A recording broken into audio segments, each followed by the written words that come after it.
and good evening to everybody. Good afternoon, sir. Good evening, afternoon. So we are waiting for the other speakers. Yes, sir, we are about to begin. Hi everyone, Shantanu Ghoshal just joined me. Thanks, sir. Hi, good evening to everyone. Good evening, Manoj. Hi, good evening. Shantanu. Yes, sir, I'll begin the session. Very good afternoon to one and all. Thank you so much for joining us today. This is Gautam, and I welcome you all to the final session of IIM Shillong's Business Leadership Summit of 2022. For the closing act, I'm excited to introduce you to the Human Resources panel discussion of the summit around the topic, role of HR in finding the uniquely human place in this data and AI-driven world. I bid a warm welcome to our renowned speakers who took out their valuable time and joined us today to be a part of this summit. We are honored to have you all with us. We'll now take a few moments to briefly introduce each member of the panel. Mr. Shantanu Ghosh is the CHRO of Schaeffler India and has been with the organization for more than 11 years. I'm sorry, I think I have to correct. I'm sorry, I have to correct you. My name is Shantanu Ghoshal, not Ghosh. Yes, yes, sorry. Mr. Shantanu Ghoshal, I apologize, sir. The CHRO of Schaeffler India and has been with the organization for more than 11 years. Sir's vast experience of in the industry prior to being associated with the Schaeffler Group include working as the Director of Human Resources at General Motors, as an HR manager of Timken India, manager at the Exide Industries Limited, and was also associated with Compton Graves post completion of his Masters in Management from XLRI Jamshedpur. He is driven by the fundamental belief that passionate people are the prime drivers of business results. A voracious reader and a travel enthusiast, he uses every experience and opportunity to learn new perspectives, culture, and people. We are glad to have you with us, sir. Glad to be with here. Next, we have Dr. Ankita Singh. Ma'am is the Senior Vice President and the Global HR of Signet and the founder of HR Association of India. She has a cumulative experience of 22 years in managing and leading various aspects of human resources. Dr. Ankita Singh holds a PhD in management and is a gold medalist in BBA as well as her MBA. She has done her HR and business strategy related executive management programs from IIM Ahmedabad, ISB Hyderabad, and XLRI Jamshedpur. Most recently, she has also completed her certification from Harvard Business School in Sustainable Business Strategy. She has been recognized in different prestigious platforms for her contribution and her excellence in the field of HR and leadership, and was recently also conferred as the CHRO of the Year by the Femina Group. Apart from her professional excellence, ma'am is very active in supporting social causes by working closely with various NGOs on child education and development. She's also an avid traveler and a passionate photographer. It's a great honor to have you with us, ma'am. I would like to invite Kriti Singhal. She'll take the discussion forward. Thank you, Gautam. I would introduce the rest of the panelists. We have Mr. Manoj Prasad.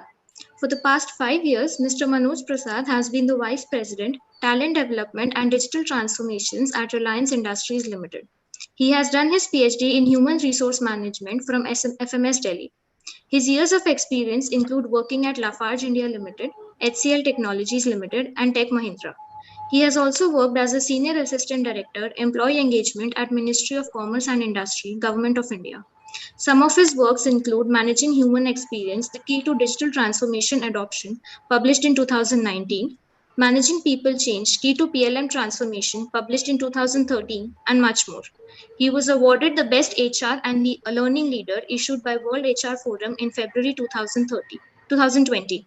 He has also been selected the Best HR Professional to represent Japan by the Ministry of Commerce and Industry, Government of India, issued by Department of IPP in November 2002. We welcome you, sir. Next, we have Mr. Sumit Sabharwal. Mr. Sumit Sabharwal has been working as the Vice President HR at Fujitsu Global Delivery Centers for the last 8.5 years. Sir is a key driver behind Fujitsu's people growth story and has spearheaded large-scale HR transformation projects across India, Singapore, USA, Philippines, Europe, and the Middle East. He has completed his MBA in HR and Marketing from Institute of Management Technology, Ghaziabad. His years of experience include working at Huawei, Dell, and Convergys. He has significantly contributed as a volunteer at Habitat for Humanity International and at North Texas Food Bank. His love for writing has got over 100 articles published on various media platforms, both print and online. He has recently been featured in the article Bridging the Skills Gap in the IT Industry in the New Normal at the Economic Times. On behalf of IIM Shillong, I welcome all our esteemed panelists. And now let me introduce the moderator of the session, Professor Ashutosh Murthy. Professor Ashutosh Murthy holds a Master and Doctor of Philosophy from the School of Management and Labour Studies, Tata Institute of Social Sciences, Mumbai. Before joining IIM Shillong, he worked with the Administrative Staff College of India, Hyderabad, and Tata Institute of Social Sciences as an assistant professor. His academic and industry work in the area of human resource management. Some of his works include Should Real Wages of Workers Go Up in the Indian Manufacturing, published at Economic and Political Weekly in 2014, Determinants of Vacancy for Management Graduates in Indian Firms, published in 2013, and much more. His field of interest and research includes personal economics, human resource management, labor market, skill gap, and employability. Thank you so much, sir, for taking out time for all of us today. And I now request you to take the discussion forward with our esteemed panelists. A very good evening to all of you, and a warm welcome from IIM Shillong. We will start our panel discussion, but before that, there is an opening address from each of the speaker. We will start in the same sequence. We will request Santanu ji to start, and then Ankita ji, Manoj ji, and Sumit ji. In the same order, we will begin with the opening address for first 10 minutes. And once we complete our opening address, we'll come back and we'll begin our panel discussion. Over to Santanu ji. Okay, am I audible? Yes, sir. Yes. Okay. Sir. And just to clarify, is it 10 minutes for all of us put together, or it's 10 minutes each? 10 minutes each. Okay, fine. Thank you very much. I think it's better to get the clarity. So, I think, it's a really, really impressive panel which you have put together. I am associated with two doctors, of course, doctorate scholars, and one person who has written 100 articles. So it's already putting me a little bit nervous, but I will just do as a practitioner what I have learned for last 20, 25 years. And that would be something which I would like to put forth. And thank you very much for inviting me in this event. So let me start with something which is pretty old. So, I think this can set the context. So almost like 65 million years back, there was a collision of an asteroid with the Earth, and by which 9 million species has got extinguished, probably 75% of the whole populations of living species, and some of them have somehow survived, and we are fortunate to be actually one of their progeny. So I think probably if you look at the current scenario, it's pretty much almost in the similar range. There are disruptions, there are huge changes all across the world in the area of technology, in the area of business model, in the area of organization structure. But one thing which is very much prevalent in today's world is the connection. We are in a connected world. Now, if you just take a little bit of statistics, you will find out that how fast is that growth. In the last 10 years, the growth of connectivity has increased from 24% to 50% of the world population. Interestingly, India contributes 12% of the whole populations who are connected today. So it's actually a given thing that in a scenario like this, can HR be insulated or isolated from this phenomenon? But hold on, I would say that that's only one part of the story. In this connected world, also there is a flip side. We apparently seem to be losing connections because of extreme technological connectivity in the different functions and across the organization. So therefore, if you just take a step back and think about it, it's better to really realize that digitization or connectivity or in the connected world of course, has been helping, and it's absolutely critical for us to embrace it, not to resist it from the HR perspective. But we should not really, missing out, dialing up the human touch part of it. So that's very, very critical in terms of being successful in any organizations where we are working on. Now, if you look at, and if you just think about, is that why am I talking about technology applications in HR? So let me give you certain, perspectives at how it is important and it's helping us in some of the examples which I'm going to use now. So let's take the example of recruitment. So I work for a global organization called Schaeffler, which is, it's a German multinational company. We have close to around 1 lakh people working for us. It's a manufacturing-driven company, and on an average, if you look at, we get close to around 8 to 10 million resumes every year. Now, okay, we are not still there, but there are companies, there are applications which are available. Now, who really allows you to actually upload your resume from your mobile, create a selfie video that why you want to work for that company, and put that in your recruitment application. Now that applications can go through a machine learning algorithm, actually filter that out and bring it to almost like 2,000 to 3,000. And then on top of that, if you look at from the perspective of the employer, the candidate, you get a response back if you don't get even selected, that what are the drawbacks or what are the gaps which the company is looking for and what you have got. Now, isn't that human, rather than just getting a one-liner response from HR saying that thank you very much for your application, and we'll get back to when there is an application, when there is a position available. So, think from that perspective. And also another aspect is the scale, the power to scale. If you have to really run filtering of or screening of the resumes and getting to that number, you probably actually have to run a shared services of 250 to 300 odd people. And that too, you cannot just rule away the bias, you cannot rule away the response, you cannot rule away the experience what somebody is getting. So, that's one of the reasons why probably we are looking at that technology is it's an inevitable scenario. Think about giving you another example. You look at some of the training, I would say, application integrators. So what you get actually is that they go to your PMS, they go to your data points, find out what your strengths and weaknesses are, what your passions are, and accordingly scale up. I think it's not scaling up, it's screen up that what is available in the market in terms of from that area, your area of interest, what are things which are available. And based on your interest, suppose somebody may like podcast, somebody may like to go through an article, somebody would like to hear a video cast, somebody may be a bite-sized learning. So it offers you that opportunity to customize the requirements as per your need. Not only that, from an HR standpoint, you might just find out who are your active learners and then connect that to the performance management system to find out that how is their rating, how is their delivery compared to the active learners. So there are just huge possibilities.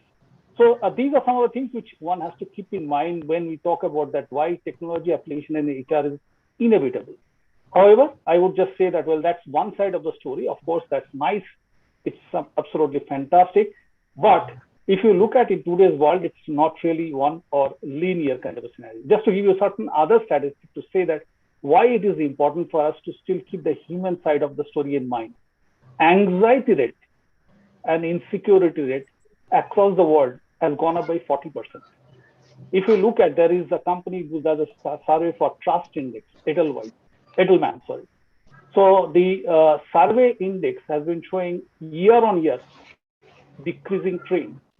In fact, it's the latest score is worst in the last 10 years. 19 to 32 years of age group, they are the ones who are the most socially reclusive people. You might have 400, 500, 600 friends in your Facebook, but I doubt whether they can be available at you when you need them. So, this is the current context at which we are working on. So how do we really do something which is beyond technology? So for me, I think probably as an HR professional, we must be staying connected with our employee to know what's their purpose, to allow them, to support them, to find out their purpose, especially at the younger generation.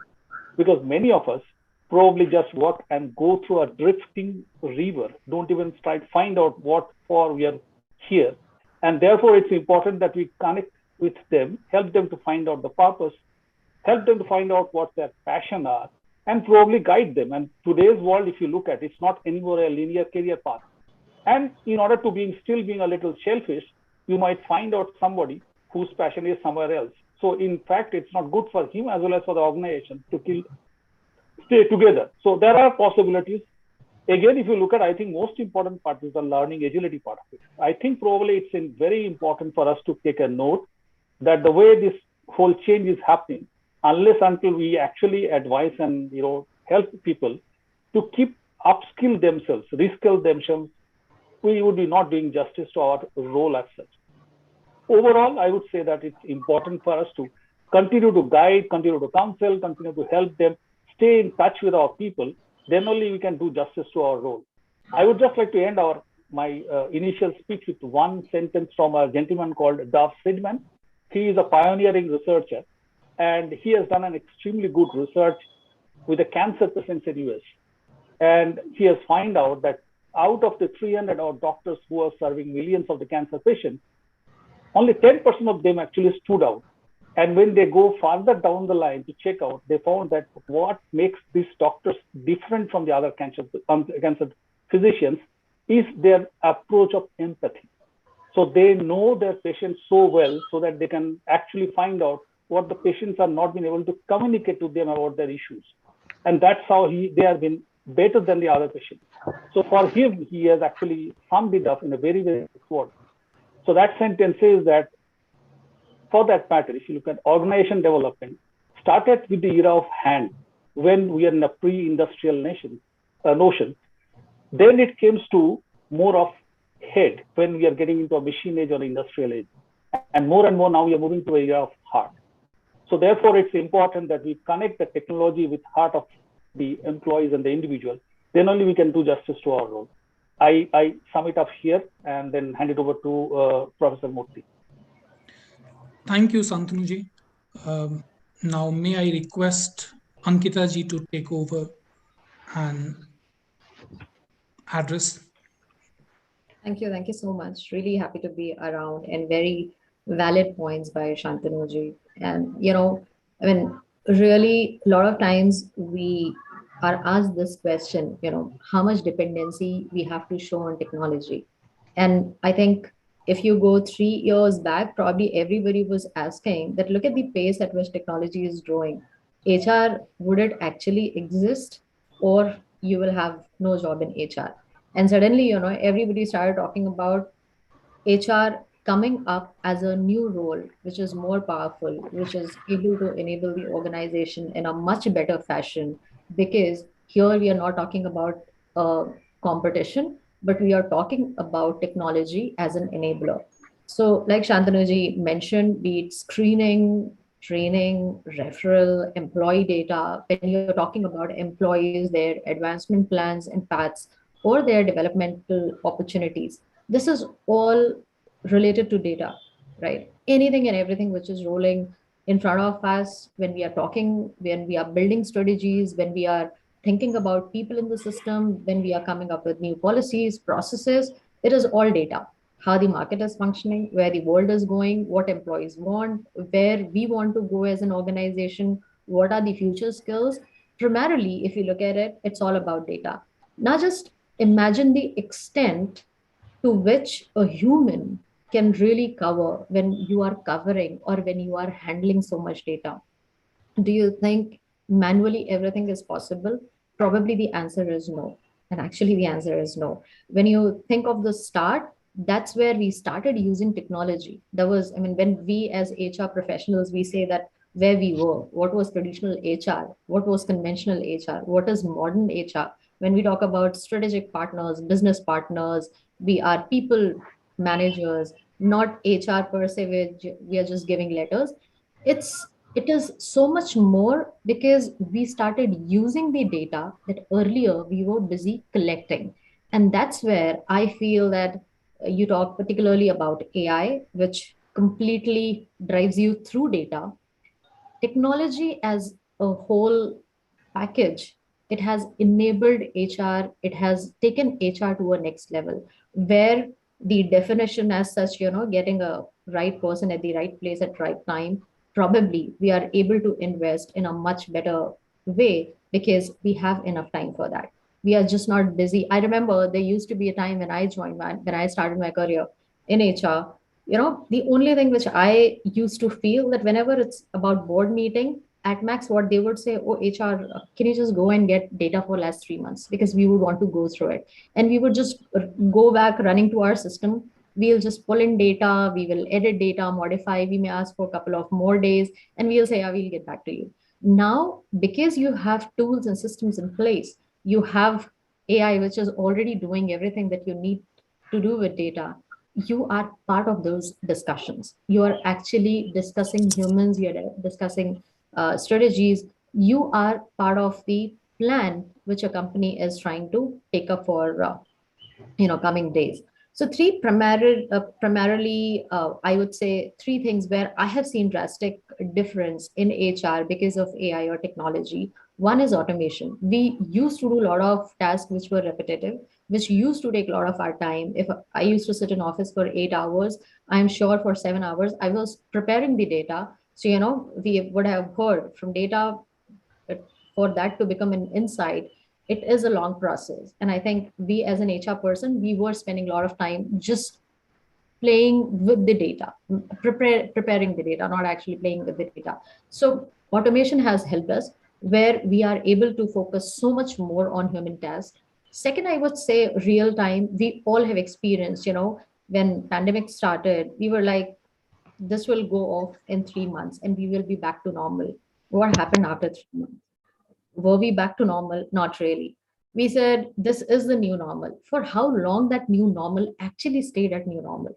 Was it consistent? Probably every next day was defining a new normal. And that's when we said there's no new normal, but every day is coming up with a next normal. And there came the need of real-time data. It became so important to know how your employee is feeling every morning. Those um, employee satisfaction survey, which earlier used to happen on annual basis, suddenly companies picked up that yes, because of technology, it is possible that we can do it on half yearly basis, quarterly basis.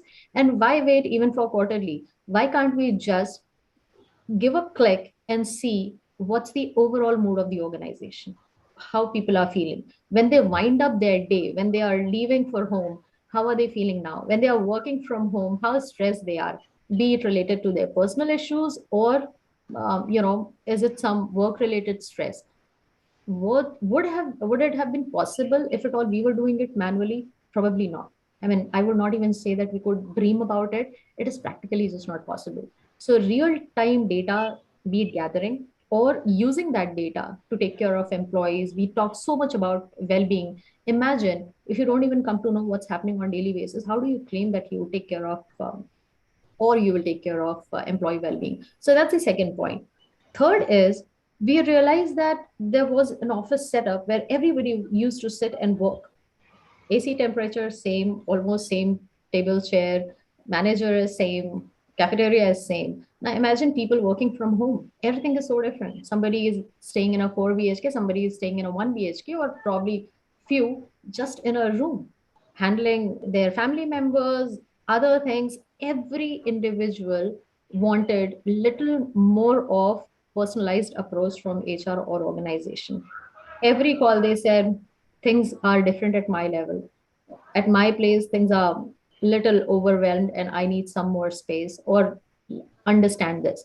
How would you reach that level? How far you would be able to modify your policies or give those exceptions if at all you are not moving from your generic approach to personalized approach? Was it again possible to manually collect and work on that data, identify those pockets where you need to emphasize more and work? Probably not. So when we so much talk about the individual needs today that we have started identifying and we have started working towards it, and we say that individual has to be taken as a unique identity, not as an employee or as a group of employees. It has been enabled primarily because of AI and technology that we've been talking about. So to conclude at least my initial part, I would say there's no competition. It is not tech or HR. It is not AI or the human aspect. It's not conventional, traditional, or modern, whenever you are dealing with human, and fortunately, very fortunately, we are still dealing with humans, we are still dealing with emotions, we are able to empathize, we are able to build relationship, we want people to be in the system. And till the time there is a need, till the time we are dealing with humans, that combination, I would not say balance, because for each organization it would differ, but the combination in the right portion or right composition, depending on each organization and the uh, human capital or the resources, will always exist, and it has to exist. So to conclude, it's not tech or HR. It will and it will remain as tech and HR or AI and HR. It will always be a great combination, and AI definitely is going to go multifolds up. And similarly, HR or any other business enabling function will definitely get the required push to become more contributing, valued, and a strategic partner in the system. So that's all from my end to start with. Thank you.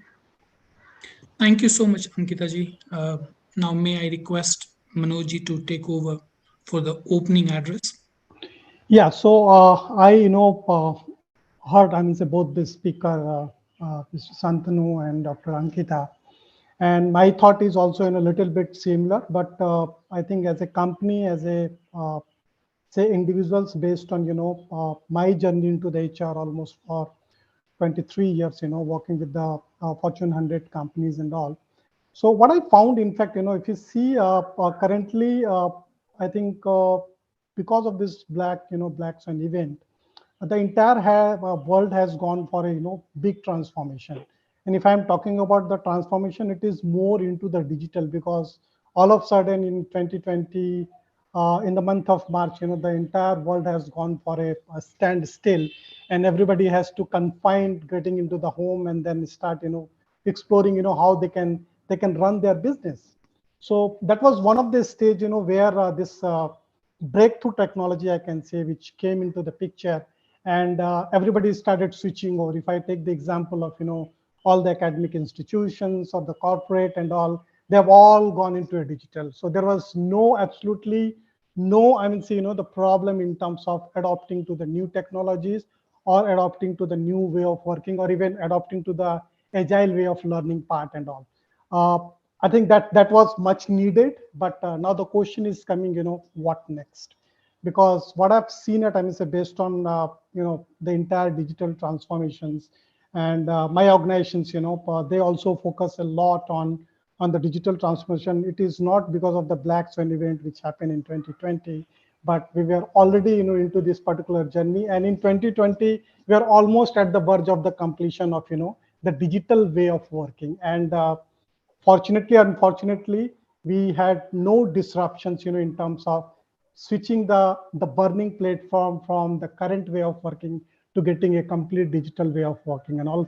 And I'm saying, my company, which is a very big company, and big company in the sense, 3.5 lakh employees are working, and we have the different business formats, say from oil to into the IT, and then into the retail and all.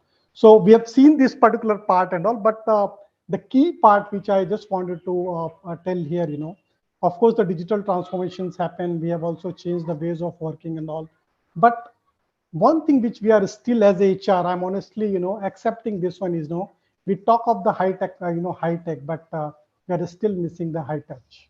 And our focus for, today's, in fact, my thought will be more into the high touch part, because if you talk of, I think bringing, technology into the place, uh, it can be done overnight. And this has happened also. We have seen, this has happened in 2020. Every organization has gone into a completely digital way of working. But are we, if you ask me, Mr. honestly, is our people were ready to accept this particular change? Was there is no, I mean, see, the resistance for this particular change or not? So my answer will be yes, there was a resistance, because you can change technology and the processes overnight, but you cannot change the mindset of the people, because they are the driver for any change. And the struggle is started from there only. And if you see, you know, currently the current state is, whatever we wanted to bring. I mean, say I was just hearing Dr. Ankita's, this statement that doing, the employees satisfaction survey on the real time basis and try to see just with a click of mouse, on your say the dashboard, or you can see it on your laptop, where we are in terms of the happiness of our employees. What are the key three top issues where HR needs to focus in spite of waiting for a year kind of thing. So we have done this one, I think, almost 5 years back when I was working with ITC, and we, in spite of waiting for a year kind of the survey, where after post your appraisal and then the increment and all, you go for this kind of a surveys and try to understand that what are the thriving issues for a HR, and that becomes a agenda for the next year. Again, if you are if you need to wait for getting giving the feedback, you have to wait for a complete 1 year of a cycle, and then again you can give a feedback and all.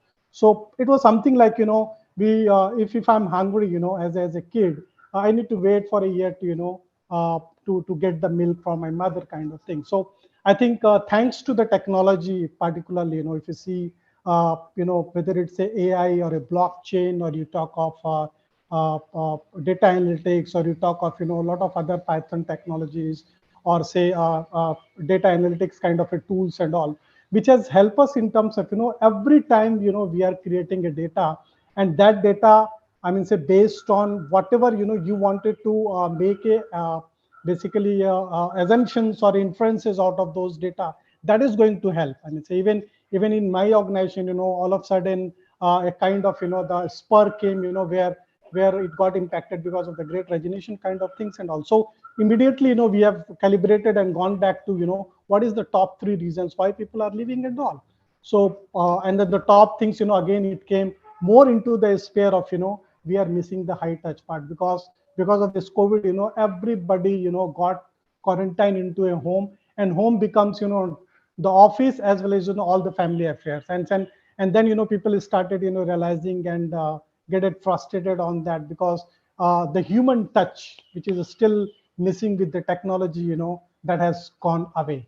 So what I suggest, in fact, of course, we are using a lot of technologies. Even if I talk about basically into the say the learning system, be it related to the college or education institutions, or be it related with, I mean, say the corporate world, the learning format is same everywhere. The only thing is that you learn and you continue learning on that. We learn, practice, then again learn, and then again go for a practice. So that kind of a cycle is here. But the data which we are generating, if I give you a very simple example on how this data analytics part and the AI is, AI is helping us in terms of making this particular learning, more immersive, more agile, and more, the focused basis. If you see, I mean, I will give you, one particular data which has been published by LinkedIn. They are saying, the learning platform usage, or the consumptions or adoptions of the learning platform has gone 10x during the COVID period. So everybody has started getting on that. Now it is earlier, if you see before this COVID, it was more of you have to push for the learning to the people. Now it has completely pull. So you're getting the pull. So I want to learn AI, I want to learn Python, I want to learn blockchain. So there are multiple the formats is available, which is basically a curated learning, I mean, say the system on the public platform. And there are a lot of curated within the organizations. They have provided where you can get into the focused kind of a learning. If you wanted to learn, I mean, say you can start with a various level of proficiency, which starts from say a beginner, then you can get into the intermediate level, and then you can get the mastery. And not only this, I mean, whatever you are doing the learning part as a part of your learning journey, that you can apply in the work, I mean, the workstations and all. So that way I'm finding a lot of changes are happening into the learning formats. And I was just reading one particular report being published by Oracle, and they are basically the market leader when you talk about the HCM product. And they were talking about I think all of the IT organizations, they have started pushing their boundaries, and this pushing of the boundaries is happening only because of the technology part and all. And whatever the technology they wanted to leverage, they always focus on the pain point of the employees or the pain point of the customer. From where, this particular high touch comes into the picture. If you talk of human-centric design, the first and foremost principle of human-centric design, which is more into the digital, I can say, design thinking piece and all. First, we start, try to understand the pain point of the individual. So pain point, for if I talk of, Richa has a different pain point, and then Kriti has a different, and Kamleshi is, or Shrey is a different. So every individual is a unique individuals, and everybody has, every individual is a persona in itself. So when you're devising any kind of a system, you try to see, it should be persona based. If I'm going to use this particular LMS part, it should be intuitive enough to give me that kind of a the immersion, so that I can continue and get I should get toxic. It is like something, you're just going into a YouTube or a WhatsApp kind of a chat, and you keeps on doing, forget about the timing and all. So the format of the entire, the HR is also changing. And thanks to, I can say, the people, those are into the technology side, and also thanks to, all the HR 14, who is giving, always focusing on how they can give the high touch to whatever they are making, because the outcome will come from there. Outcome will not come for, just floating of the technology, be it related with any ERP or any system. If the people are not accepting that particular piece and understanding what kind of the benefit they are going to get it, I think that's the only thing, which you have to sell. Rest of the part will be taken care by the HR. And also that way, I think we are completely into, the transformation part and all. And I can say the workplace 4.0 will be further, redefined. And we can see it, how some of the companies, if I talk of the Johnson Control, I mean, say, or I can talk of the Webex kind of the companies. If you see, I mean, if you get a time and all, there is a publications on the blueprint by the Open Blue, which talks about, what will be the workplace with the HR, that is again high touch in 2030. That will, will be an eye opener for everybody, because of course, one way we are talking about the technology, other way we are also talking about, how the human people will be, in a more collaborative kind of a platform. So I will just stop here myself, and I will just pass it to Sumit. Thank you. Thank you, Manojji. May I request Sumitji for the opening address?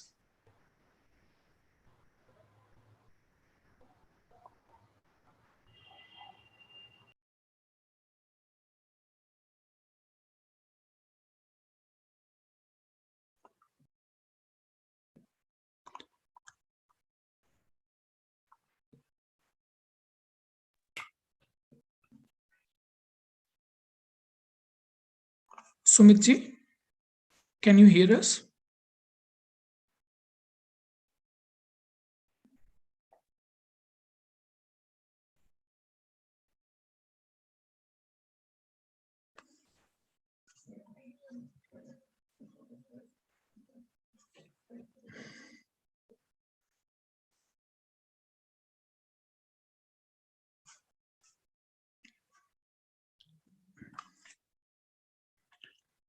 Sumitji, can you hear us? Yeah, sorry, there was a bit of lag, so I had to log out, log in. Am I audible? Yes, sir.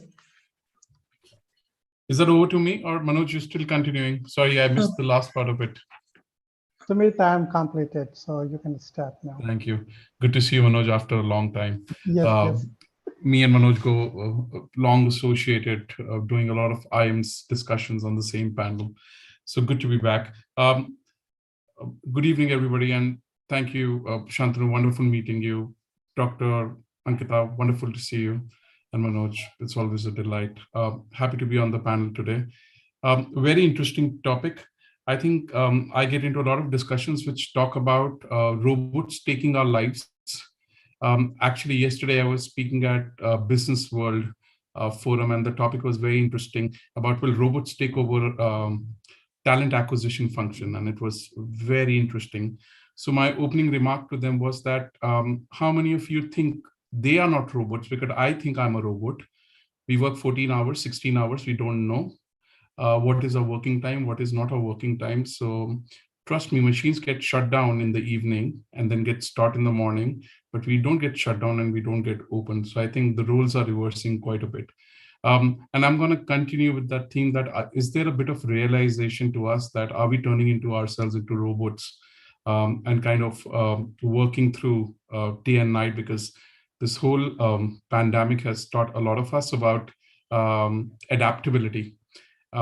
As technology is adapting, we are also adapting quite a bit of it. So very interesting topic, role of HR in finding the unique human place in the data and AI, because everybody loves to talk about data and AI, but nobody talks about how the people are feeling. So another very interesting observation, when we do a lot of meetings on Zoom and others with our teams, everybody's bringing data and talking about, and my fundamental question to people is, how are you feeling? And everybody's like, I mean, the data looks great.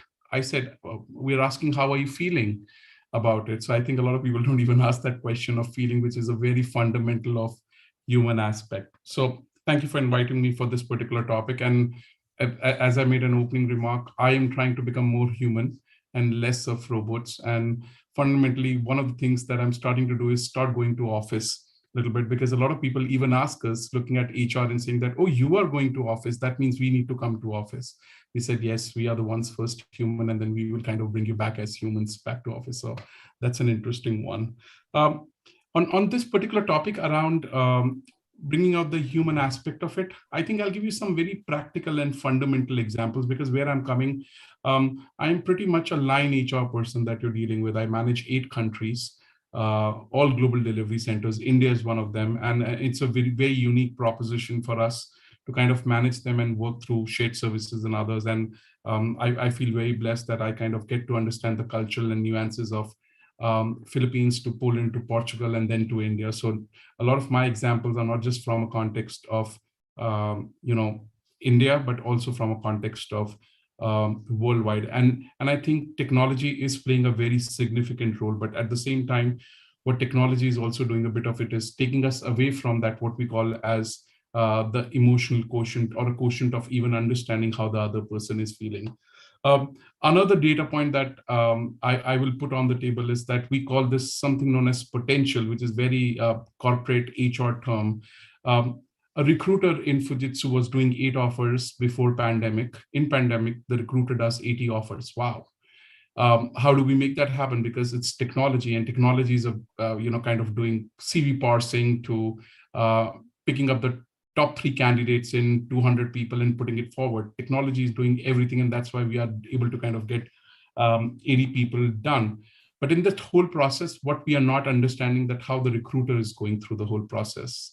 And interestingly, the data will talk about that a lot of recruiters are leaving, not just Fujitsu, but a lot of other companies that they are part of. So the example of talent acquisition is, while we have moved with technology from hiring 8 employees to 80 employees from 1 person, and that's what we call the leverage of potential. But in that potential, an organization will hire double or triple the recruiters in a given year. And the same thing is happening in an organization. We say we're scaling up with technology. We can at a click away, take away all biases, make the language very gender neutral, and we can get the best people on board. But how many of us are looking at that data and seeing that our early attrition in a given organization is going about double digit, or about 30s and 40s? And I mean, these are hard realities. A lot of CHROs will not turn up onto IIM Shillong a conversation and talk about very factual data, but that's reality. That's what we are dealing, because there is burnout, there is about stress, and all these things are happening is because we're overwhelming ourselves a lot with technology. Is there a silver lining to this? Indeed, while I'm a great supporter of technology, I think it is now getting important for us to kind of recognize where we kind of draw a line. And I'll give you some very practical examples that what Fujitsu is doing, because I think the value of me on this forum is to give you some examples that then, good concepts, is that we are realizing that the attrition is significantly going up, and attrition is going up because of work-life balance. And a work-life balance happens because of the fact that we just kind of get driven by technology, and everybody will expect us to log in anywhere, anytime, and be available. And being available is something which bothers a lot of youngsters. I have an audience in my organization, which is 32 years and 6 months average that we have. And we do see a lot of these kind of challenges that we have. I think at a very practical level, how we kind of driving the human aspect within Fujitsu, we're going to very fundamental. While technology is a cornerstone in terms of making things happen, one of the things that we are doing at Fujitsu is known as purpose carving. Now, this is a very interesting concept that we've kind of brought, which brings people quite a bit closer and is an HR intervention, a very simple format where we ask every employee to write down their purpose, what motivates them, what are their values at a personal level and professional level. Just 5 questions, prepare a team of 10 as they get together, and everybody gets 5 to 10 minutes to speak about it. And you'll be amazed to know that people who have worked for years would come and talk about something that the person next to him has worked for years does not know about it. So I think that's a glue which is bringing people together, which is adding up a bit of a human aspect, not just knowing about families and personal situations, but also what we aspire to. And in that whole process, we also see quite a bit of people kind of working towards common themes and common objectives. So if I would have love and affection to contribute towards a community in terms of a particular section, I find people with common purpose, and that's how I connect, and that's how organizations keep a what we call it as a common purpose. Now, purpose carving is something that we're doing this year. I think it is going pretty wonderful, very simple approach. Another area that Fujitsu is kind of working where we bring in a lot of human aspect, and I'm not sure how many of you have realized that we are literally in the 3rd year of COVID, that we are. It was at the start that we all of a sudden realized, first 6 months into COVID, that we need to do community service. So we went out, we were distributing foods on road, we were going to hospitals, we were donating, we were giving a lot of stationery and all those things. And then there has been a void. We don't talk a lot about it. And one of the things that we have realized is what people are coming back, and a lot of youngsters are coming back and saying like, look, while we're coming out of this whole COVID thing, partying is good, engaging is good. Can we go back and contribute to community? Because a lot of people have lost life. A lot of people are kind of lost jobs. What can we contribute to community? So something known as SDGs in Fujitsu, which we call Sustainable Development Goals, which is defined by United Nations. There's 17 of them. Fujitsu is one of the organizations out of Japan which have kind of signed up for that. The whole organization of 18,000 people that I manage is aligned to SDGs. So there are 17 groups which focus around on poverty, education, in terms of taking it people, environment, health, wellness, a lot of them. And what we typically have done that in schools, what you will have, groups or what you call as houses. That's the kind of concept we have brought in, where the whole organization is into different houses called the SDGs, and we encourage people to contribute to the community that they want to do. Another level of satisfaction, which bring you very, very human-centric within the organization. We've replaced our performance management with connect conversations. We do not set up goals, objectives. We are very clear about it. Our conversations are ongoing, and we believe in the fact that our conversations have to be based on a forward-looking plan. So conversations are conversations, and we give choices to our employees and managers to kind of register. Otherwise, we are focusing on a pure competency of trust when we're doing evaluating performance management. While we have set of guidelines being put together, we've completely moved from a very technology-based, in the teams, nudges coming to you, which says, how are you feeling this morning? Because you may be feeling great today, but you may not be feeling tomorrow. What will the robot do? He will be confused. I think the better way of doing it is that talk it out. So I think we are very analog on those kinds of conversations. And lastly, one of the areas where we're exploring, which I think is a very interesting area that this year that I think will be important, is something known as wellness quotient, WQ. And I think that's a new concept which is coming quite a bit in terms of the aspect of connecting with people and quality of life. And that's what we are hearing. Just like you will have hashtags, we're hearing quite a bit of a lot of people who are leaving organizations, joining organizations, saying that quality of life. And a quality of life is very, very different to every individual. So we're trying to translate that into something which is more meaningful and align it to our employee value proposition as to what do people feel if quality of life Fujitsu means working at Fujitsu from home, what can we add to that? A quality of life for an individual could be a chair, could be a nice laptop, could be incentive, could be a company paid break, or could be a good referral bonus or recognition. So I think that's an area where we're focusing. To summarize, I think technology will continue playing an important role. I don't think so we can get away from the technology aspect of it. I think what is important to a lot of you on this call who will be budding managers and who will be going out into the real world, while technology is what you've grown up with. I mean, you will ask me to kind of operate an iPad, I can. If you ask my mom to operate an iPad, can't. But if you ask you two guys to operate an iPad, you can easily do. So technology will never be a challenge to all of you. I think where I would recommend that a lot of you in the human aspect should focus around on is when you work in organizations, when you look at case studies, when you look at scenarios, pause, reflect, and learn. And I think that's a very important point. I think in this whole technology landscape, we don't have a pause button. And I think that will be very helpful, that if you pause and you kind of reflect and feel what could we have done differently or what we could have done better. So that's from my end as an opening remark. Thank you. Thank you, Sumitji. And thank you, all the panelists.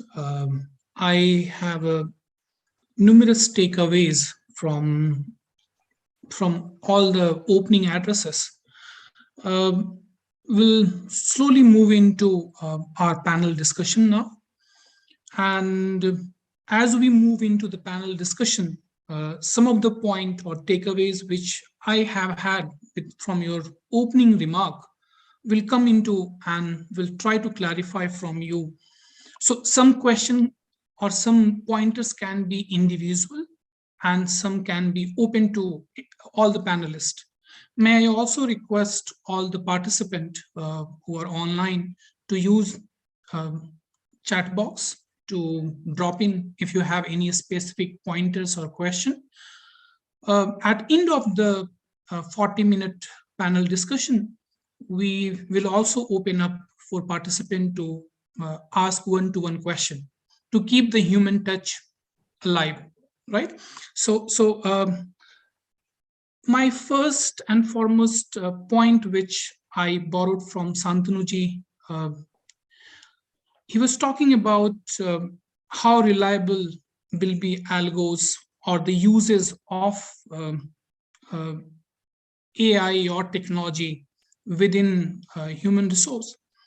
So far, recruiting, talent acquisition is the one area which has seen higher amount of automation or artificial intelligence in terms of sourcing, interviewing, onboarding, coaching, and employee services.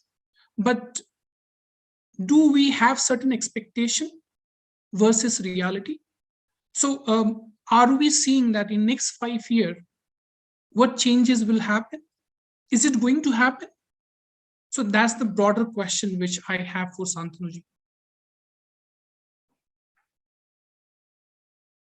Okay.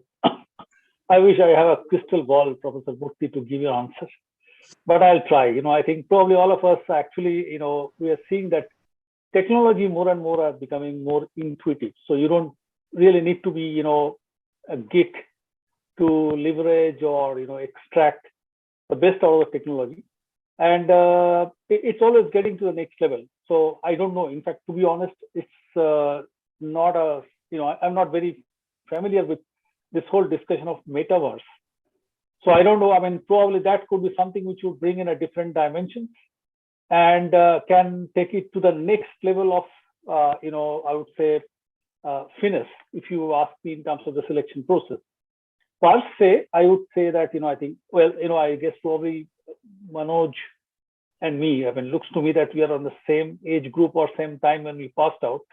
Others maybe a little junior than me. I don't know. I mean, probably sometimes looks could be deceptive, but I would like to go with that assumption. So probably during our time, and we still maintain the same philosophy, I think it's always good to have a face-to-face discussion, at least towards the end, So I don't know. I mean, probably individual expectations and experiences can be varied.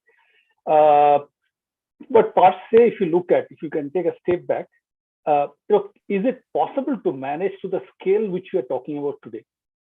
So, that you need to keep that at the back of our mind, that at least the initial level of screening, or in terms of I would say, I've just given an example of Unilever's, which I mentioned, about 8 million people applying, and then they bring it down to 3,000 level.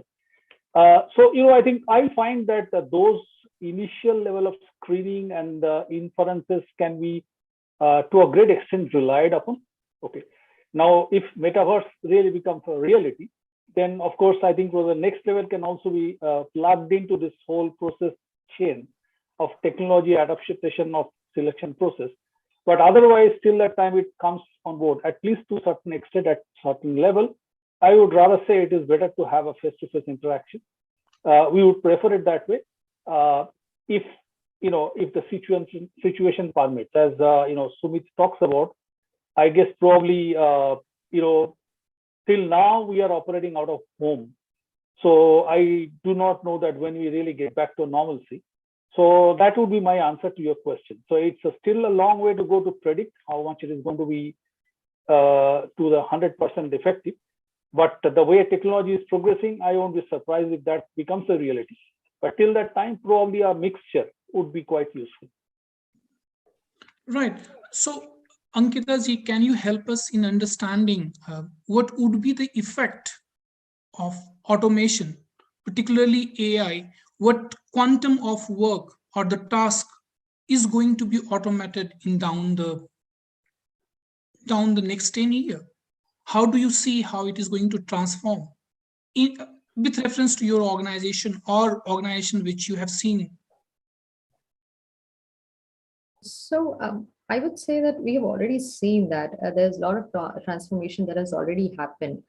So, when you talk about cloud-based HR platform services, or when we talk about RPA, or for that matter, Workbench, where you have data, present in the organization, but it is in silos. And when you want to accumulate, when you want to get things together, you've already started working towards it, right? Most of the organization, I know, like few of our panel members mentioned that it's a great thing. I mean, we've been talking about VUCA world since ages, and it's not that technology is born in last 2 years. It's just that the pace at which we adopted, probably it was way progressive than we assumed because of pandemic, because there was no other way out. Everybody was sitting at home and technology was the only connecting factor. So it has taken up a primary role. Where do we see ourselves 10 years later? Is there a threat? What all can be automated? Probably anything and everything that can be or should be automated will get into the technology section, because anything, when you are doing repetitive work, or when you are probably getting the data together, when you are accumulating something where a human skill is not needed, probably something which can be done just by a machine, it has to happen. And if it's not happening, then there is a gap in which is not the right thing.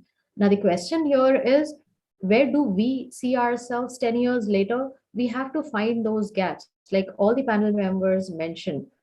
To what an extent, when you are dealing with humans, how well you can connect, how well you can use that data, still you can make that mechanical binary data and give that emotional or human face to it.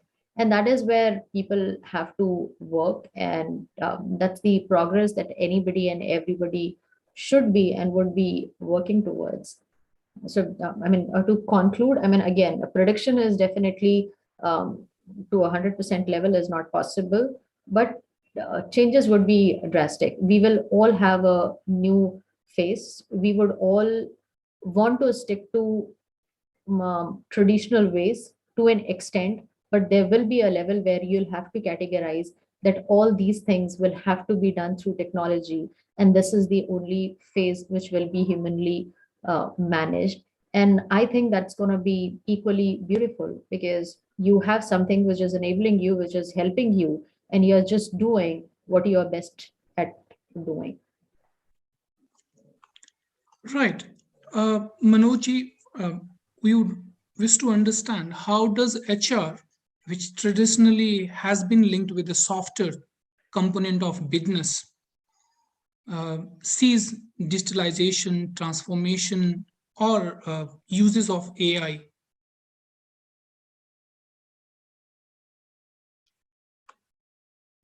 Manoj, you are mute. So if you see any of the technologies, be it related to AI or a machine learning or a deep learning, or you talk of blockchain and all.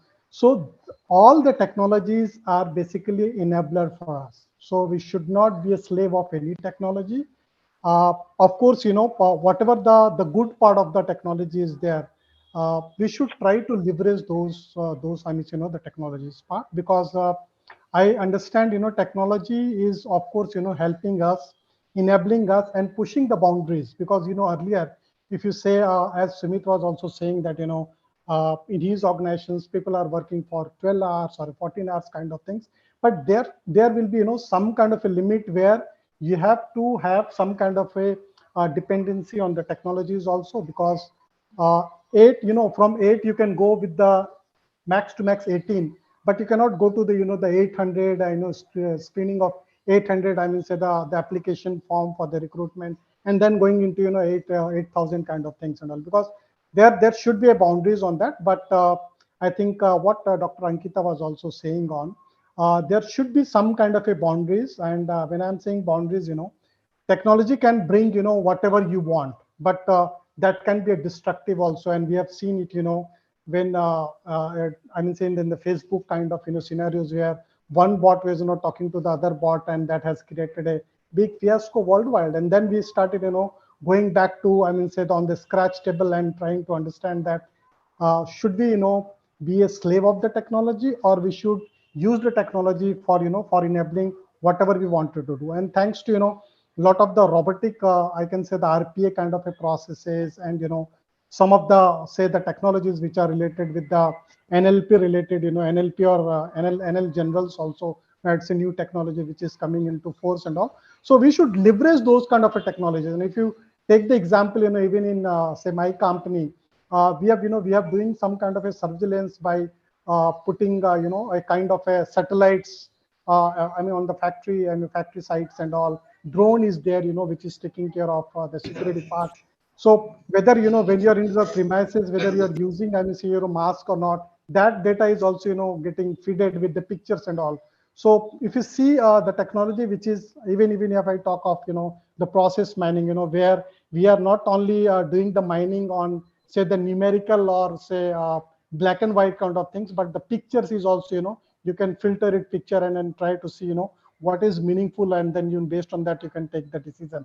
So we should leverage the technology, and we can also adopt the technology part and all, but there is always limit to that, the technology, where we should stop, because emotions are also very important, and there should be a correct blend, I mean, where emotion should match with whatever the technology we are using. So this blend needs to be not 100%, because you cannot trust and believe on completely on the robots. Even if you talk about in my company, we have implemented chatbot almost 4 years back, which is a virtual assistant for all the employees, but they have some limitations. So when the limitations comes, then the VHR comes into the picture, and we try to give the hand holding, any kind of the emotional support is required to the employees, because whatever we are currently facing as a part of the resilience, or facing a lot of the people now, they are facing with a lot of psychological problem, because everything is closed. And also those kind of things that gives a immense potentials for our, and the HR to be into a physical mode, because anyway physical will not be replaced by the remote. It may be hybrid, and now we have started talking about the hybrid. We were using the hybrid 15 years back when I was working with Satyam computers. Sometimes come to the office, sometimes you can operate from the home. So it's not a new concepts and all. Remote will be there, but when you go to the office, it's not only the work you talk of. There is a lot of psychological connect, the human feeling, the emotions, that's not going to go off. You see, I mean, particularly all the developed countries, they are facing this kind of a problem. I stayed almost, more than three years in US, 2 years in Europe and all. I have seen, we Indians or a people, they are short of touching with the other people. And, if you get, I mean, the people there, I mean, with like-minded, or maybe, the kind of a time when you have a face-to-face, that gives a lot of satisfaction.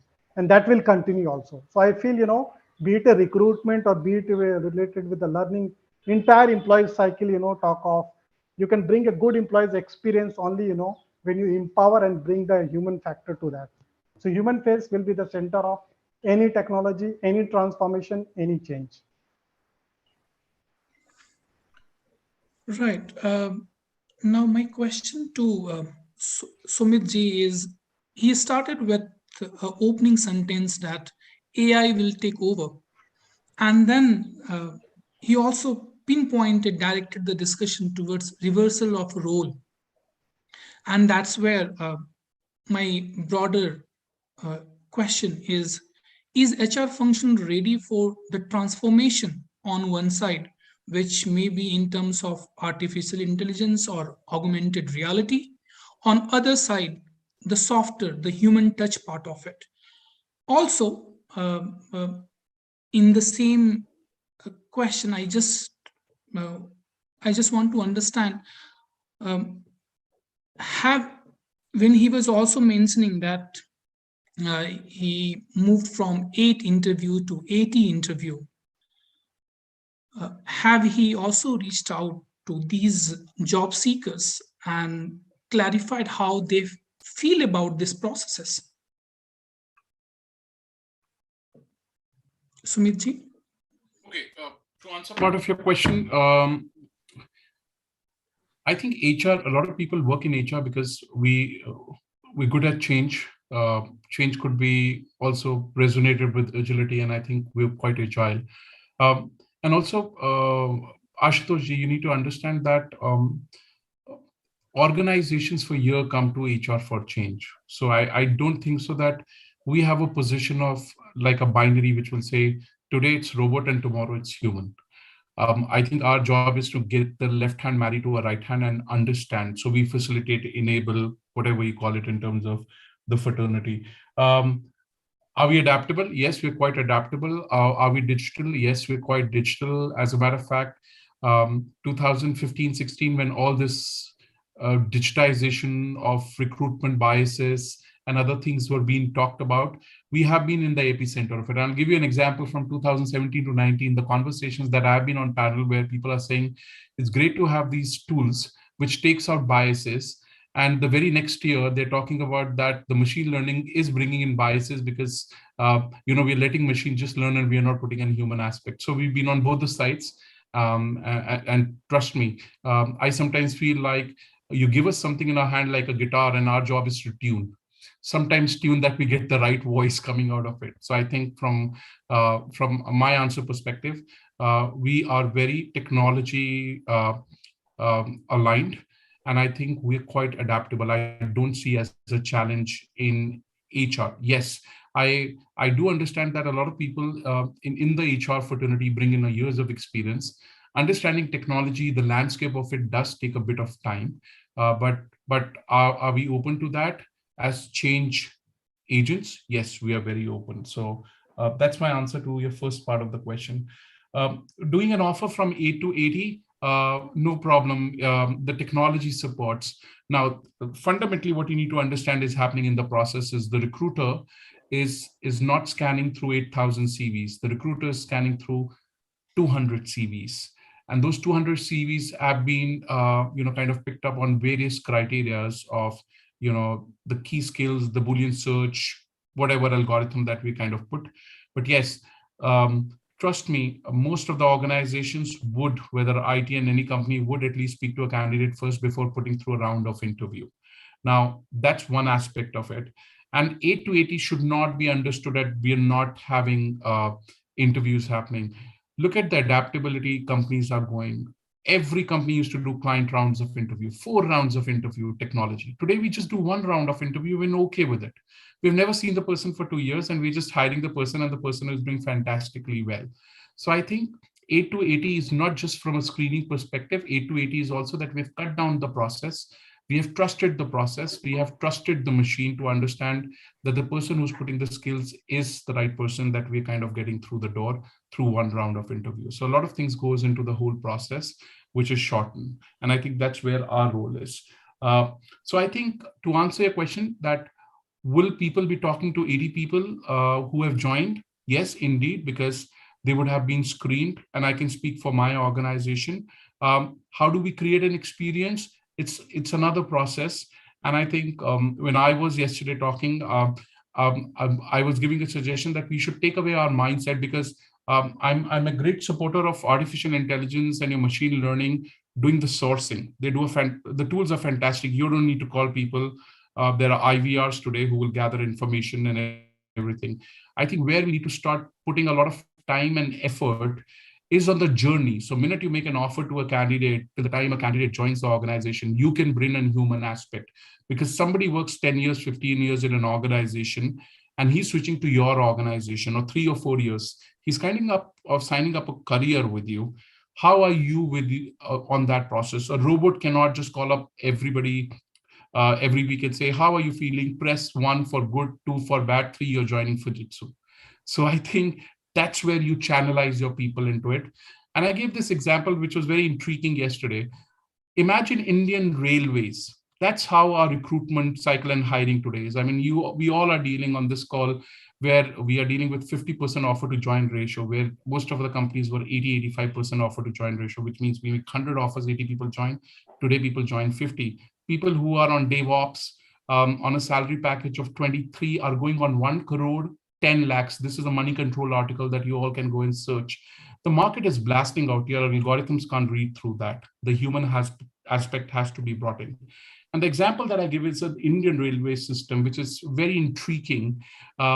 Today, you can get more number of people get the token. So your recruiters are the token givers to you into the railway station. So earlier they were giving you 8 tickets. Now they got a technology and they can issue you a barcode and 80 people can get through. But getting into the platform, getting onto the train and having an experience on the train before you join Fujitsu is in the hand of an employee. And trust me, a potential employee has an opportunity that if he doesn't like your food on the train, does not like the speed, does not like the music, he will get down at the next station and take another train to another company.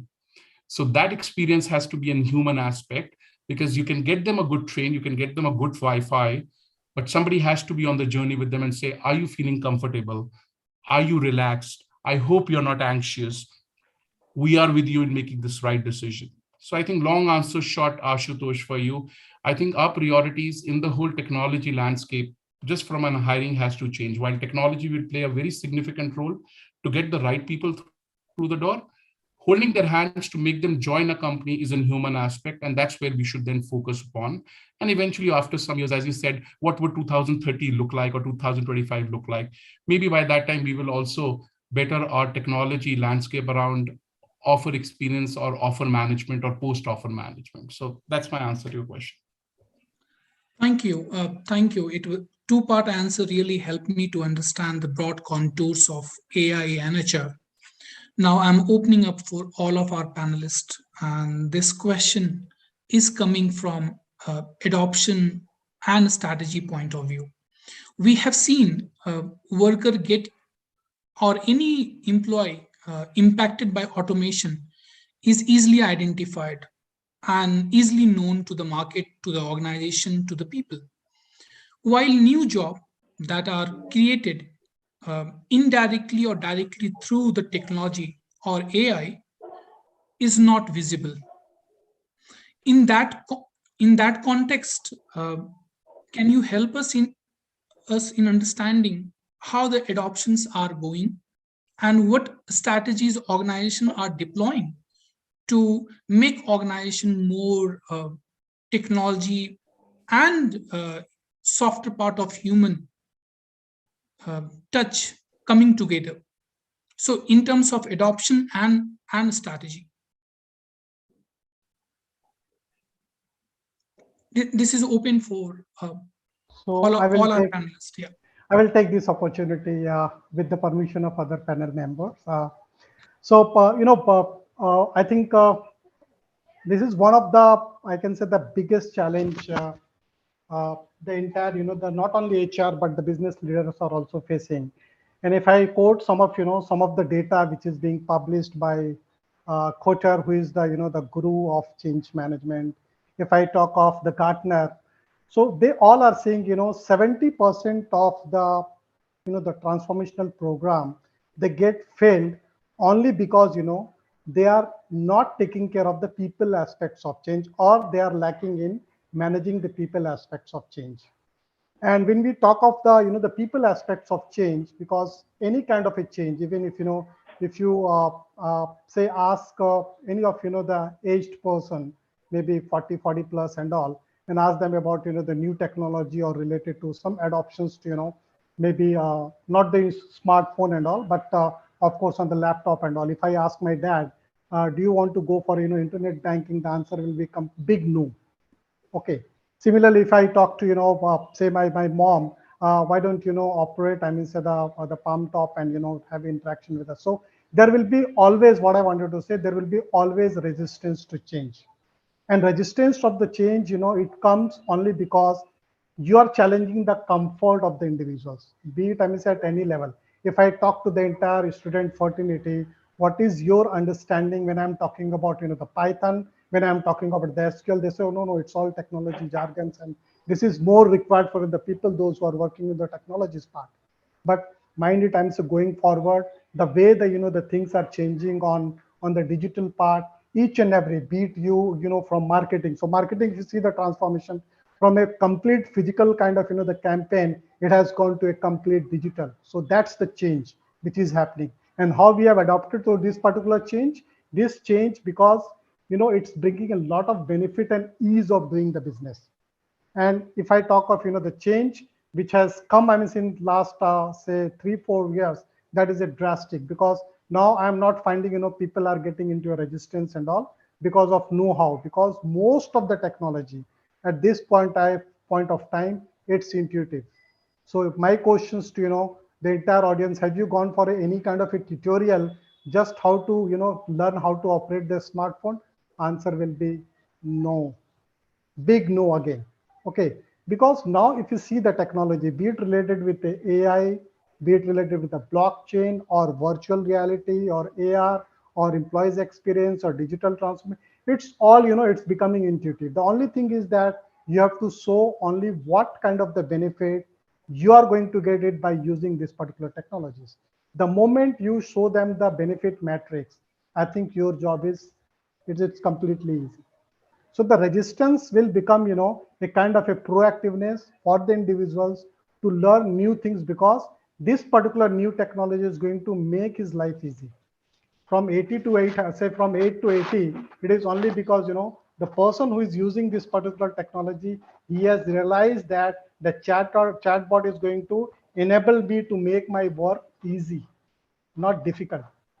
So it's very important for us, first, when you go for any kind of adoptions into the, say, in the transformations part because of AI at work or analytics at work or a blockchain, first and foremost thing is to the employees, you have to teach them, this is how you are going to get the benefit when this will get implemented.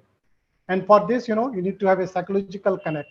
You should not talk, okay, giving a big, PowerPoint presentations in a town hall, calling 500 or 5,000 employees and saying, okay, look, from tomorrow onward, this organization is implementing, say, AI-based recruitment process, and this is how the entire end-to-end process will be. No, not that way. You try to, personalize the, the requirement of the individual, and then try to teach them, how this is going to make your life easy. So this is what I just wanted to say. To sum up on this, when you talk of any kind of transformation or a change, there will be a resistance to change. If you show them what benefit you are going to get it out of the change, the resistance will go off gradually. And this has happened historically also.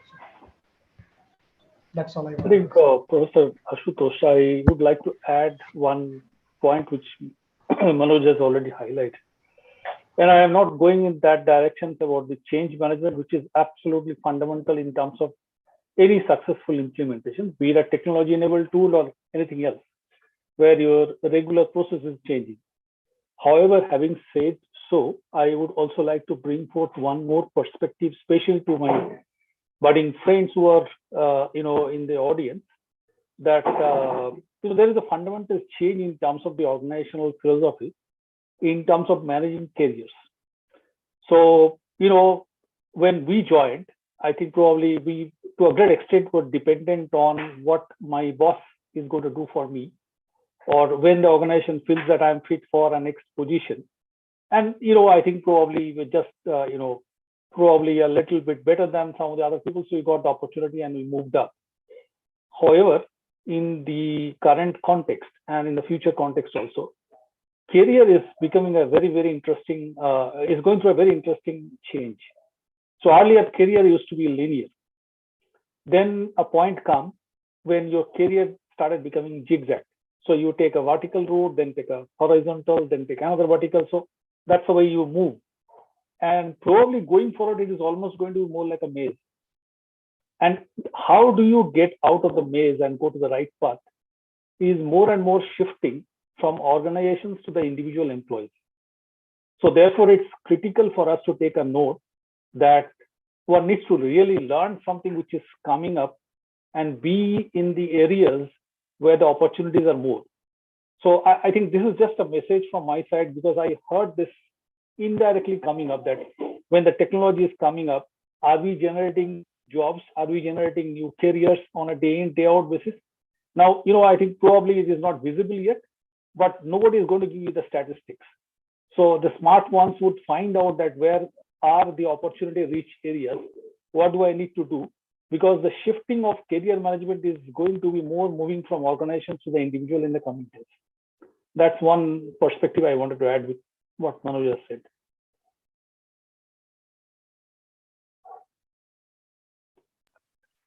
Right. Thank you. A big thanks to all the panelists, and we will open up questions from our participants. So any question, you can unmute yourself and ask the question. Okay, so we can go in order. Ayushi, you can go first. I hope I'm audible. So good evening to all of you, and thank you so much for such an insightful and thought-provoking session. So I've been listening to all of you, and I have 3 points basically. So I would start with Shantanu sir. So you were mentioning about AI's role during this first screening process during the recruitment.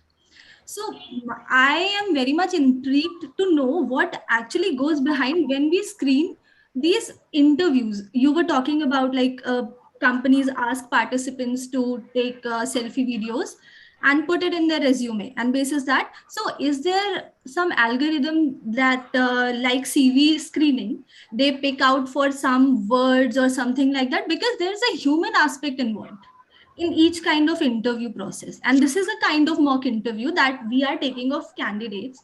So how does that process go around? I would like to know about that. Second point would concern Sumit sir, because he was mentioning, he mentioned at one point like trust being the core competency during the performance evaluation, and human emotions and human values such as trust and all these are very subjective matters. So how do you strike that balance, like the trust being the primary criteria does not create a bias? Because many a times situation can be like, I'm very close to my project manager who's going to do the performance evaluation for me, but at the very same time there is another person in the team whose performance is very good, but he is not on very good terms with the reporting manager. And in that situation, this trust factor or any soft interpersonal relationships can be, factored in. And the third question would be to Dr. Ankita, and this is like AI replaces job. This is a very common concern, but you were talking about a perfect balance, a combination of human touch and the technology. But at the very same time, a situation can be like when everything is being managed by technology, data gathering to data cleaning to data structuring, everything. It's on like clicks away. So isn't it like earlier we used to have a one HR rep for each team, and now that so can happen like one HR rep can handle multiple teams altogether, and this would ultimately decrease the job opportunities for the candidates. So how are organizations and the industries looking at this perspective? I'm sorry I took up so much time, but I feel really intrigued to know about these things. So yeah. The first question or response, don't be intrigued. This is what I think all of us said about New World. And, I think, don't worry, I think there are many of you, many of your friends are also, and including us also, face a similar situation. So there's nothing to be intrigued about.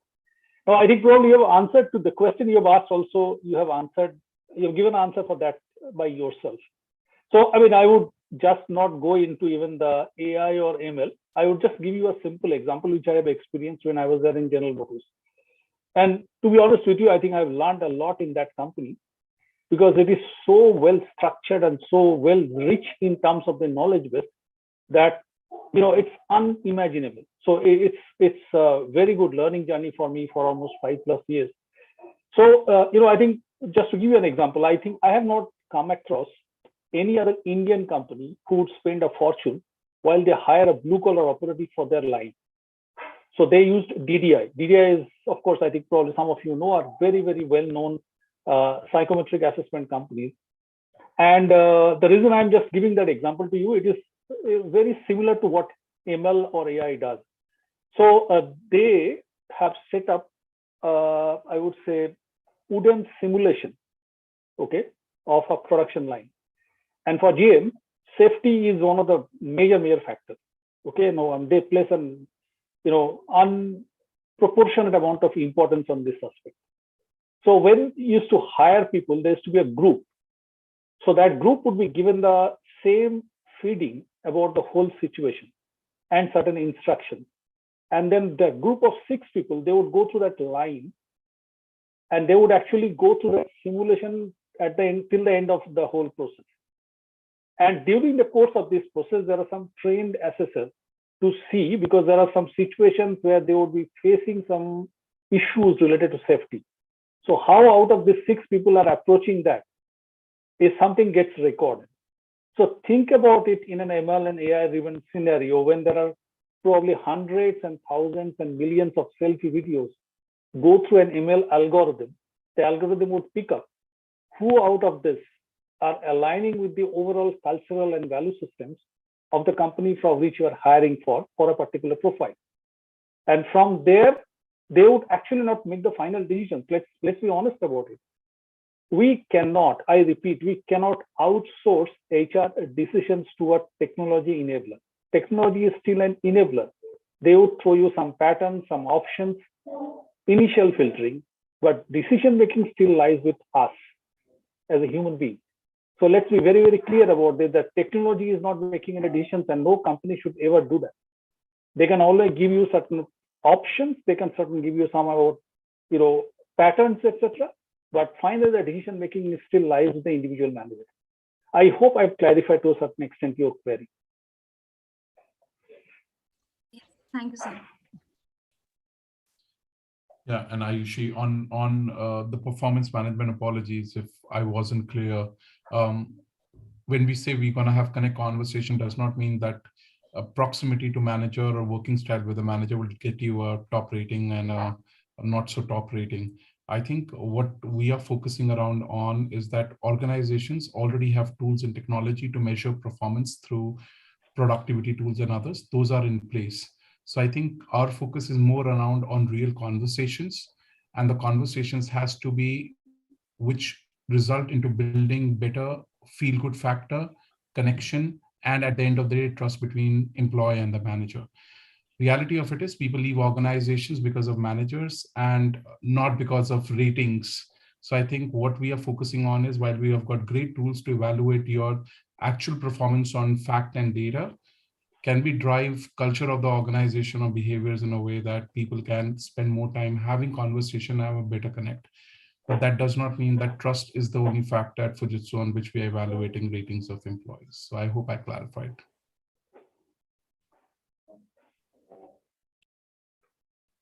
Hi, Ayushi.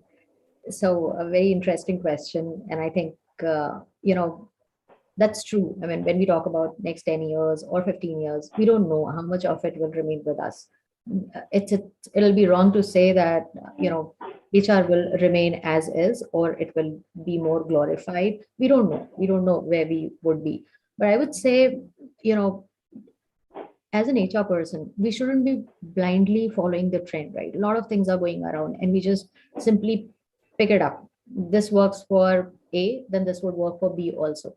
Every individual, every HR person, so many of us, we talked about unique people, unique personalities. You have to go by individuals, not by team, not by organization. Second point, I would say excess of anything is bad. Technology in abundance will take you down. Human approach in abundance, ignoring technology is again not going to be a win-win thing for you, right? So excess, I mean, you have to, again, is there a balance? Is there a set equation where you can say A plus B is equal to C? Probably not. A and B would depend or vary depending on the organization or the individual. One example that I would give is we all call customer care, right? And if you remember, if you can relate, it would say press 1 for English, press 2 for Hindi, right? Press 1 for bank account, second for opening, credit. So to an extent, it will be managed by an automated system. But how many of us actually end up getting the right kind of solution or answers just by following the automated system? I'm sure 60% of us still wait, which is that number 9 or 6, to connect to the customer care and talk to somebody directly. Why? Because we so much want to discuss. We have so much which those 2 buttons would not give answers to, right? So one is being an HR person who's on the other side. You have to decide. A lot of people, a lot of us mistake that let people come to us. No, there are so many people who would just 100% managed through technology, and there would be so many people who would want to come and talk to you. It is so very important to respect that individual space, but stay available for people who want to come and talk to you. And that's what I mean by intacting that human skill with you. The second approach, when we are so threatened in a way by technology that where we will be, one thing that an HR person can do, instead of sitting quietly and waiting for somebody to press 9, why don't we start calling people and checking with them how are things at your end? Because at the end of the day, they are our customers, right? So you know where things are going wrong. When we know COVID hit everybody, how many of us actually picked up the call and asked, hope everything is fine at your end? A lot of us, including me. Trust me, initially, I also waited. Let people call, no? Hope everything is fine. So generic solution, well-being, leave, don't worry about work. We all were there. But I don't think we individually called people and asked how are things at your end. So that's one gap which we need to probably fill, or probably we need to work too much towards it to ensure that technology will be there. It will exponentially grow. Should we run away from it? No. Should we take it for granted? No. We should we should handle it in such a manner that it enables us to a level that whatever data, whatever support we need is right here sitting next to us. And we are 100% available to handle the emotion that people so much want us to hear, talk, listen, and that will help. And it will, trust me, humans are always around and HR is not going anywhere. I keep telling everybody that be it job in HR or any field, technology is not a threat unless we let it become one. When we want to do what technology is doing, it's a threat. When we want to do more than what technology can do, and when we are open to learn, trust me, it's not a threat. It's always an enabler. Thank you so much, ma'am. Thank you so much, sir. Thank you, Ayushi. Anjit, you can go next. Yeah, am I audible? Yes, okay, Anjit. so yeah, my question is related to task augmentation by AI. And I understand this is a business leadership summit, but apologies for bringing in an academic perspective as well. So if we go into the academic literature, it states that at this point of time, AI has developed to such a stage that it can seamlessly perform tasks related to analytical and mechanical intelligence. But still, it has not reached a stage where it can also perform tasks related to empathetic intelligence or basically creative related aspects and all those. So this will lead to some sort of a job re-evaluation, right? Where certain aspects of the job will be performed by AI and certain aspects of the job will be performed by human beings. So my question to the panel is, how do they think that human beings will adapt to this human AI collaboration that seems to be inevitable at some point of future point in time? Thank you. So let me just try to give it short, and then of course other panelists can add in. So I think the last question from Ayushi also was also in a similar direction. So if you look at it's not only in HR functions, even otherwise also. So there is a significant shift of the skill sets for the future. So if you look at, I think probably there are 3 or 4 things which is really coming up very prominently. One is, of course, creativity, intuition. If you look at problem-solving skills, entrepreneurial skills, etc. So there are, if you go and Google it, there is I think a report available by World Economic Forum. Can go and search it out. So how is it going to, in that case, change from what we are doing? So I guess Dr. Ankita also has mentioned about it just in the last response. There will be various tasks which currently I think probably every function routine is doing, because that's something which has to be done. Otherwise, the business is not going to be run. So one of these things, probably if you look at from HR perspective, is the transactional query handling. So even now, I think plenty of the organizations have got their administrative functions or shared services to respond to those queries. Now, if you look at, if you just replace that with a bot, so essentially what's happening is that you are actually making sure that couple of, let's say in a smaller size company, 2 to 5 people, they are getting freed up from this regular response to the employees. Now, there are a couple of aspects for it. One, of course, it's organization to organization, it varies. Some organizations might take a route of little empathetic or little more rude way of trying to tell them to look for a job or something of that sort. But other organizations mostly would look at to reskill them and redeploy them in some other areas.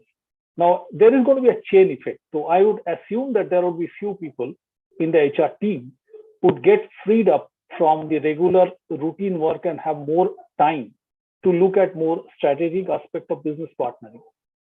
And that basically means that they need to also skill up in terms of more towards the area of innovative problem solving, understanding business realities, advising the business leaders in terms of what needs to be done in terms of the talent management, talent architecture, etc. So essentially, I would say there would be a scenario where there is going to be a right combination of technology support and right business partnering from HR as a function to make things more optimum. That's the way I look at it in the future. And obviously what happens is that when you talk about business partnering, obviously you need to be very, very in terms of, I would say, adept in terms of doing predictive analytics or finding out what could be the trends coming in. So it is not going to be a one size fits all, number one. There is not going to be a one intervention would give you the whole outcome. So there are multiple set of things which needs to be done to make sure that with the same set of people, you can get more with the technology adoption.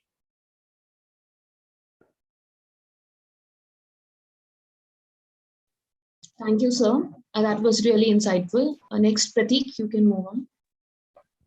Good evening, everyone. Ma'am, during the discussion, we talked about the current VUCA world. Then we also talked about how technology was already in place, but then this COVID resulted in faster adoption of technology. So how do we define this term, this type of adoption? Can we term it as an reactive technology adoption?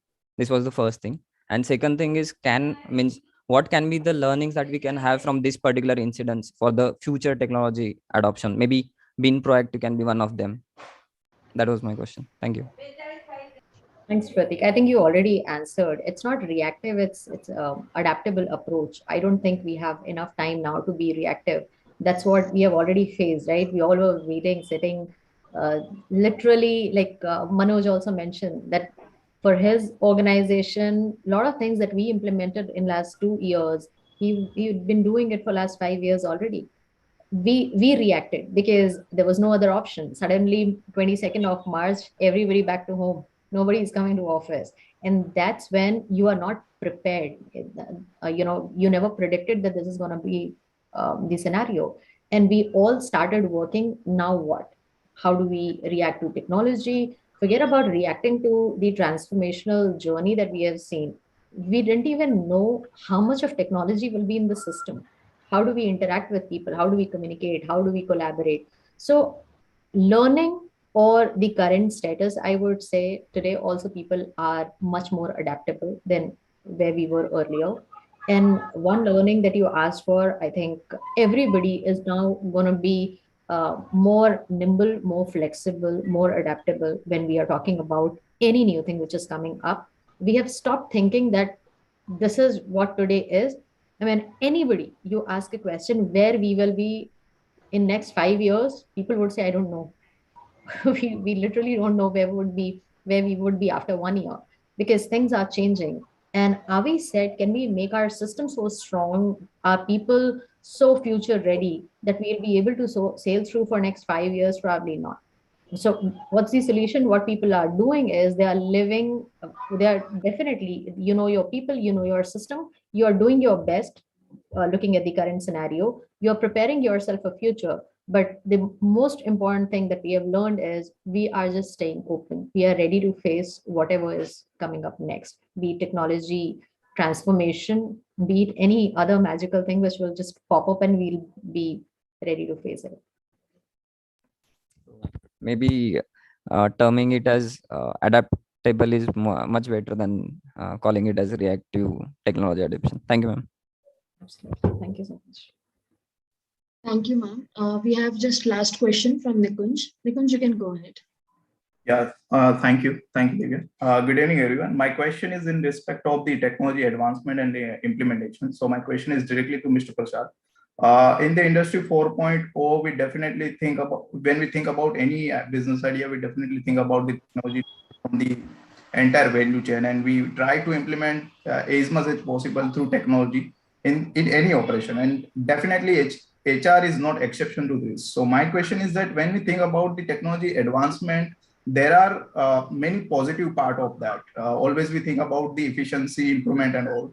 But when we look at about the dark side of that, there are a study and research conducted which says that because of technology advancement, there is a case where employees undergo through the trace. So my question is that how do we strategize the adoption of technology and HR practice to ensure the employee do not feel uncontrollable being connected and sharing constant update, and or feel forced to respond the work related information in real time?